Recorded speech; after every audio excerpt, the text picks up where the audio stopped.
¿Cómo ves a México políticamente hablando? Sobre todo porque has recorrido el país, no una, no dos, muchas veces.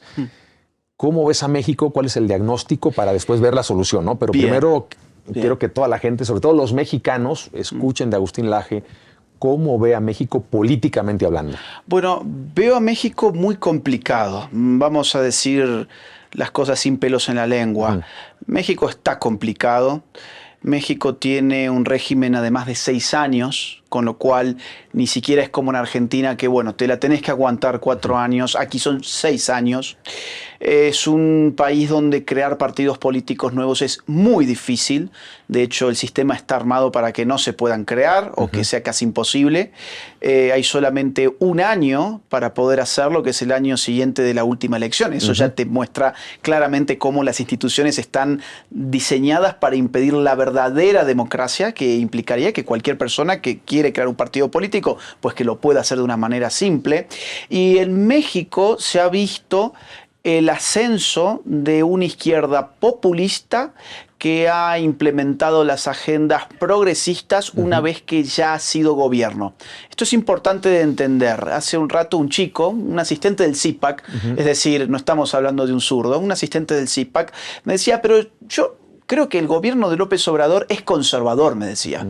Porque en términos de valores él nunca ha defendido el aborto. Bueno, a ver, que él no haya dicho nada a favor del aborto no significa que desde la llegada de López Obrador el aborto se haya multiplicado en los estados de México. Triplicado. Se ha triplicado, exactamente. No significa, por ejemplo, que López Obrador nunca se haya puesto las banderitas LGBT y se haya disfrazado de militante trans. No significa que la agenda de género no esté totalmente implementada desde el Estado. Entonces, la política mexicana tiene lo peor del socialismo del siglo XXI, que es la mafia, que es la corrupción, los negociados, los criminales haciendo pactos con el gobierno, y por otro lado tiene lo peor de la agenda globalista, que es la ideología woke metida hasta las entrañas. Eso es lo que yo veo hoy en México. México, yo he estado desde hace muchos años viniendo, con lo cual toda esa progresión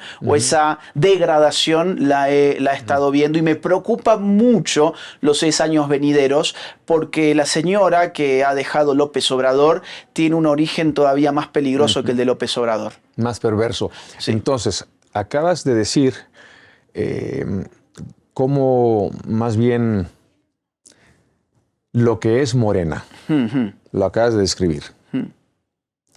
Y por el otro lado, la oposición, que más bien es opoficción, también la encabeza zurdos, moderados, zurdos radicales, globalistas, tibios, que son la famosa derechita cobarde. ¿Qué bueno puede salir de esa mezcla? Bueno, eso amerita completar el análisis justamente. Hemos visto quiénes están hoy en el poder. En el poder gobernando. Ahora háblame de la opoficción. Exactamente. Bueno, vos lo has descrito mucho mejor de lo que cualquiera podría hacerlo. Son tibios, timoratos, cobardes, cómplices. No tienen una plataforma cultural propia, se han rendido a el proyecto cultural de los que serían supuestamente sus enemigos, están totalmente casados con las agendas globalistas y se supone que le hacen oposición a Morena en cuanto a las formas, pero no en el contenido. No, es que nosotros no tenemos un estilo populista, no, es que nosotros sí amamos a las instituciones democráticas de este país, y ellos no las aman.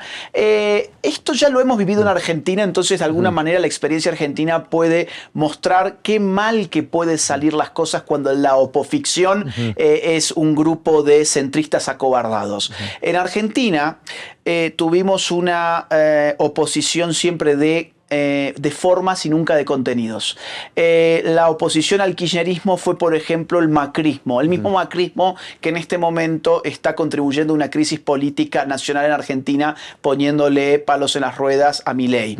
Ese macrismo es el que ganó las elecciones, asumió el gobierno en el año 2015. El pan de acá. Es el pan de México. El pan de todos los días de México, ¿no? Exactamente. Y esa gente cuando vio que ganó el poder del país, Macri asumió y esos 4 años hizo nada. No hizo nada para revertir el desastre kirchnerista, no hizo nada por la economía argentina, no hizo nada por la cultura que había sido tan degradada por el kirchnerismo. Entonces, ¿dejó entrar el aborto? Dejó, ¿Tengo entendido? Peor, usó la agenda abortista para tapar sus desmanejos económicos. Para que la gente hablara de otra cosa y no del problema económico de la Argentina, dijo, aquí vamos a hacerlos discutir sobre el aborto. Y bueno, si pasa, pasa, si total, esta gente no tiene ideas. Una vez, un cuadro muy importante, una persona muy importante del partido de Macri, en una cena en Córdoba, yo soy de Córdoba, el tipo, no sé si se había pasado de copas de vino o qué, pero me dijo lo siguiente, me quedó grabado. ¿Sabes cuál es la mejor virtud de nuestro partido, el PRO? Me dice. Y yo le digo, ¿cuál? Que nosotros no tenemos ideas. Por eso un vacío tremendo. Vacío tremendo. Entonces, claro, nosotros lo que hacemos es, dice él, es ver qué dicen las encuestas y en base a lo que dicen las encuestas, nosotros vamos tomando nuestro discurso político. Y él me lo decía como, mirá qué genios que somos nosotros. Bien, así le fue en las últimas elecciones. Quedaron diezmados, destrozados, no pasaron ni la primera vuelta y pasó la primera vuelta, ¿quién? Javier Milei, claro, que no tenía partido político, que no tenía financiamiento, que no tenía apoyo de ningún medio de comunicación y ahora en el poder Milei está mostrando lo que realmente había que hacer en el año 2015 cuando ganó Macri. O sea, tenés que dar marcha atrás, tenés que hacer una contrarrevolución, tenés que dar marcha atrás con el desmanejo económico y con la degradación cultural de las izquierdas. Y en su lugar tenés que proponer algo. Y ahí está en ese momento actualmente la Argentina. Por lo tanto, si queremos hacer un espejo con México, diríamos lo siguiente. El PAN equivale a la centro-derecha cobarde de Argentina, que era el PRO. Allí adentro uno puede ver, ojo, no vamos a generalizar de más. Hay gente buena, hay gente que puede tener buenas intenciones, pero está repleto también de progresistas, de globalistas, de gente que defiende la cultura de la muerte, de gente que no se diferencia en prácticamente nada con lo que te dice contra lo que está dando la batalla. Son gemelos, básicamente. Son gemelos peleados porque los dos querían el mismo juguete. Exactamente. Entonces, yo te diré, nosotros nos aguantamos kirchnerismo 16 años, ustedes van 6 de morenismo, van 6, o bueno, tienen otras experiencias con el PRI anteriormente también de muchas más décadas, pero nosotros en Argentina no es que hayamos sido especialmente inteligentes y por eso nos sacamos de encima los zurdos. No, es que nos tomó dos décadas hacerlo.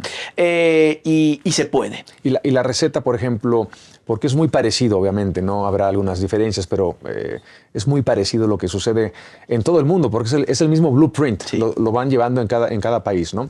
Entonces, tú ya experimentaste en Argentina el tumbar a estos zurdos.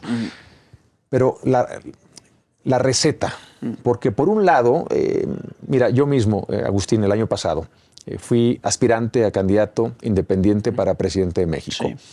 ¿Qué tenía que juntar? 1 millón de firmas. Sí. En 120 días, por medio de una aplicación controlada por ellos, por los mismos de siempre. Sí. A los que queremos sacar. Entonces, iba a ser imposible. Lo sabíamos, pero lo intenté porque no hay peor intento que el que no se haga. Sí. No te puedes quedar con los brazos cruzados. Tienes que hacer algo porque en el proceso vas a aprender. Y también empieza el movimiento a crecer, ¿no? Sí. Porque la gente empieza a despertar, nos empezamos a organizar, nos empezamos a articular. Y poco a poco vamos dando la lucha. El hombre da la lucha, está llamado a dar la lucha y solamente Dios da la victoria. Entonces, esto no es un tema de que vamos a triunfar mañana, no.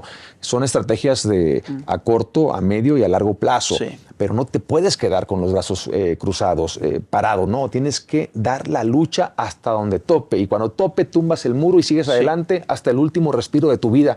Tienes que dar la lucha por lo que más amas, que es nuestra fe, nuestra familia, nuestra patria. Entonces, a ti te tocó ver ese milagro, que como dije hace un momento, sí, fue un milagro, Dios lo permitió, pero también ustedes se fajaron y duro. Entonces, yo sí quisiera que le dijeras a nuestro pueblo de México, que seguramente muchos jóvenes, que para mí son el futuro, presente y futuro de México, hablo de las nuevas generaciones que hoy tienen 15, 16 años y que van a votar en 6 años nuevamente, ¿no? ¿Por dónde nos vamos? Porque por un lado, A mí no me dejaron competir, fue claro. Pero también pensaron que yo me iba a ir a dormir a mi casa y ya los iba a dejar en paz. No, al contrario. No me dejaron competir, no me dejaron entrar, me hicieron trampa, hicieron fraude. Bueno, pues entonces si hace falta hacer un partido, lo vamos a hacer. Vamos a ver cómo nos va, pero ya hay un movimiento, ya hay gente que dice cómo te ayudo, cómo me sumo, porque esto ya no es de una persona, esto es de México, esto es un movimiento que ustedes lo hicieron muy bien y se logró. Entonces yo sí quisiera que les hablaras a los mexicanos de que sí se puede, que no hay que perder la esperanza y ¿qué tendríamos que hacer en tu caso? Bien, a ver, son varias cosas. Voy a tratar de ser más o menos ordenado hasta donde pueda. En primer lugar, estas cosas llevan tiempo. No hay que desesperarse porque no salieron las firmas o porque el sistema estaba manipulado. Ya está. Las cosas llevan tiempo. Nosotros en Argentina, para que te des una idea, empezamos esta batalla cultural. Bueno, yo me sumé en el año 2005. Estamos hablando de ya casi 20 años. Nicolás Márquez, él estaba desde el año 2003 publicando sus libros. Javier Milei se incorporó en estas batallas culturales a partir del año 2015, 10 años luego. Wow. O sea, imagínate, ¿no? O sea, esto llevó, y claro, eran cosas muy lentas.